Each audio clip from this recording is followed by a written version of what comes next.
Hi guys, welcome to my YouTube channel. This is the Real Estate Doctor. My name is Yasi and I just wanted to do a brief introduction. I am a realtor and a scientist, and I am here with one of my preferred lenders, Ben Johnston, and we are going to do a question and answer session for you guys on what does it look like for healthcare professionals with dental school or medical school debt when they're trying to purchase a home, and all the different types of business structures affecting the type of mortgage financing you can get. It's a great topic. I'm Ben Johnston with Movement Mortgage. My office is here in Roseville. I'm licensed in California, Oregon, and Texas. So if you have any questions, please comment down below. And also, I'll have my contact information in the description down below, and as well as Yasi too. So let's get into it. Yeah.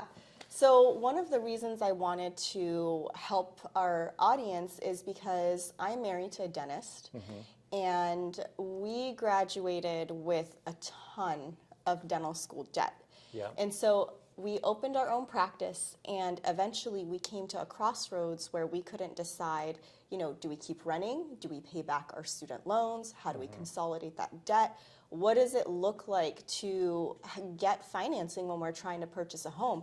And they don't really, in dental school or graduate school, they don't really break the business end of things down for students very much. And so it would be really helpful as far as understanding that, if you could break that down a little bit for us, like what does financing look like for a healthcare professional, a doctor, or a dentist, in our case, who's a W-2 versus, owning their own business, S-Corp, or independent contractor, 1099. What does that kind of look like? Could you please break that down a little bit? Yeah, there's a lot to it when it comes to the financing. So especially coming out of school, that's an interesting time period because you're looking at employment that can be structured in different ways. You could be a W-2 employee for someone else's practice, which is really kind of the easiest way, as far as we're concerned, to get a mortgage, because you have an employment agreement. We know what hours you'll be working, what your compensation looks like. And so it's very straightforward for the bank to be able to underwrite that loan and say, okay, here's the client, this is how much they make, here's our down payment, and we can underwrite that loan very easily. Now, coming out of school also, it's important to know what the time frame looks like on your student loans, how long those payments are deferred for. If they're in repayment, we have to look at what those payments look like. And then, like you said, if you start your own practice and you're self-employed in the eyes of the government, that can be structured a couple different ways. You could be a sole proprietor and just have a Schedule C on your tax returns. You could be a partner in a business, and you could have your own LLC and be 100% owner of that. So for mortgages, what we're trying to achieve is just underwriting the person's income to make sure that they can repay the loan. So when you're self-employed, as you know, a lot of times you can take a lot of business deductions, and that kind of comes off the top of your income when you file your tax returns. So if you're W-2, that's pretty straightforward. You can get a conventional type loan. If you're self-employed, it adds a few more pieces to that qualifying. But ultimately, for your standard type loan, we're going to either go off your tax returns or your W-2 to qualify you. Now, we can actually go outside of that too and do what's called a non-QM loan. So there are loan programs that we have that might just look at your cash flow on your bank statements without looking at the tax returns at all. And then we also have some commercial type loans if somebody wants to purchase a rental property. So that process is a lot more streamlined. Right. Yep. So I have two questions for you, just in case the audience is also wondering. One of the things that we learned was when you first open up a dental practice, you have to wait for a couple of years before you have enough tax returns or P&Ls or profit and loss statements in order to supply the lender with information to then go through underwriting. So can you maybe fill the audience in a little bit about that? Yeah, that's a great question. So again, The more standard conventional type loan that I was talking about, you're exactly right. The bank is going to require 2 years of tax returns to be able to get that type of loan.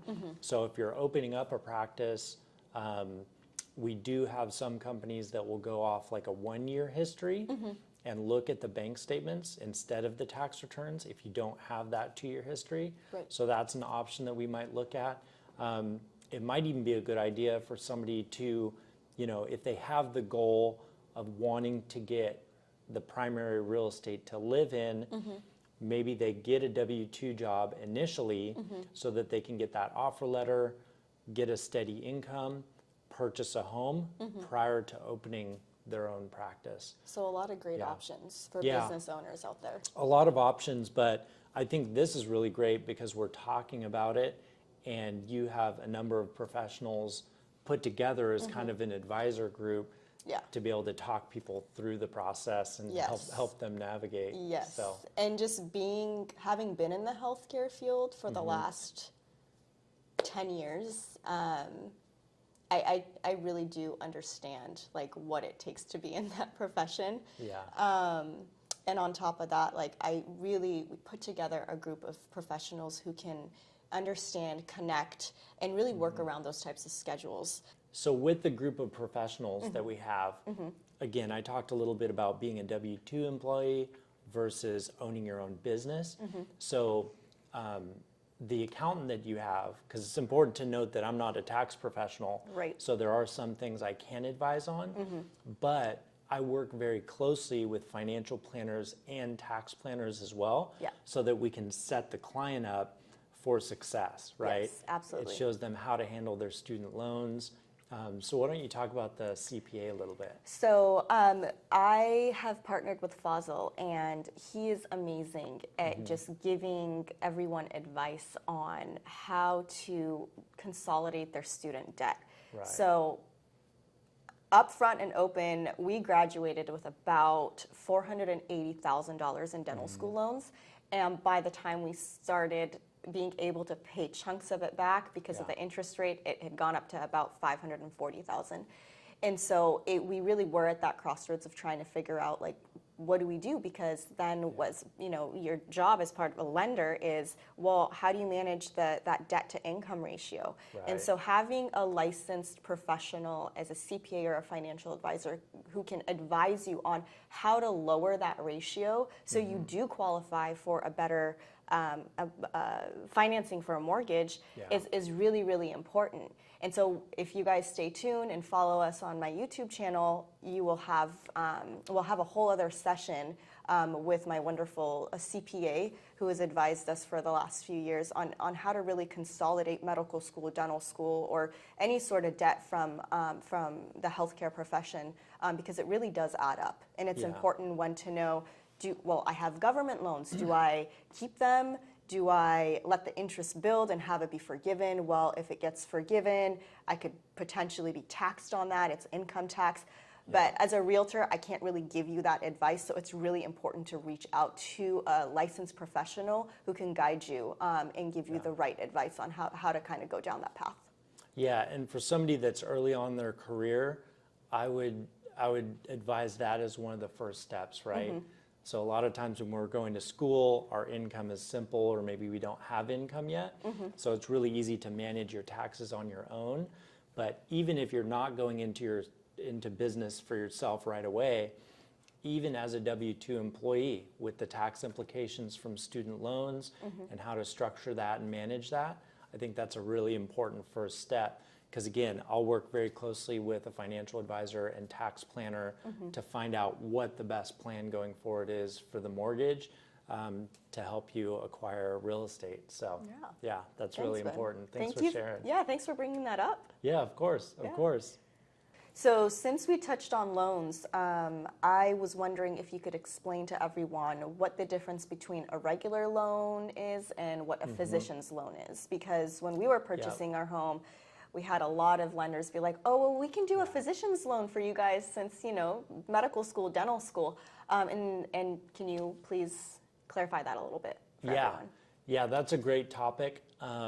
It's definitely like a buzzword out there. If you're in the medical profession, you may have heard of a physician's loan in the past. So again, there's a couple different type of mortgages. The three different buckets that I would say would be conventional, which is your standard, most common mortgage. The non-QM loans that I talked about that might analyze a profit and loss from a business or bank statements to show cash flow instead of looking at 2 years of tax returns. And a physician's loan is another one. So a physician's loan is similar to a conventional loan, but they have special rules when it comes to student loans. So depending on what phase of your career you're in, if you have student loans and they're deferred for 12 months or more, these physician's loans oftentimes won't require us to use those payments when we're qualifying you.